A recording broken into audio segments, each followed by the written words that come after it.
Hello বন্ধুরা, access yoga সেন্টারের পক্ষ থেকে সবাইকে জানাই আন্তরিক শুভেচ্ছা ও অভিনন্দন।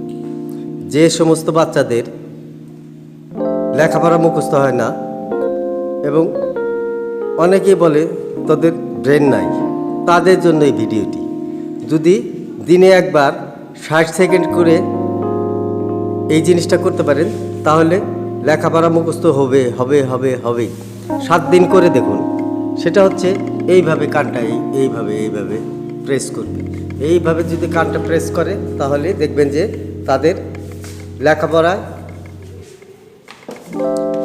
কিভাবে মুখস্থ করতে পারতেছে। আপনারা 7 দিন করে দেখুন, বাচ্চাদের করে দেখুন, খেলার ছলে এটা করান, দেখবেন যে বাচ্চাদের কি পরিবর্তন। আমরা আরও নতুন নতুন ভিডিও নিয়ে আপনাদের সম্মুখে হাজির হব। এই অ্যাক্সেস যোগা সেন্টারের চ্যানেলকে সাবস্ক্রাইব করে আমাদের সঙ্গে থাকুন। ধন্যবাদ।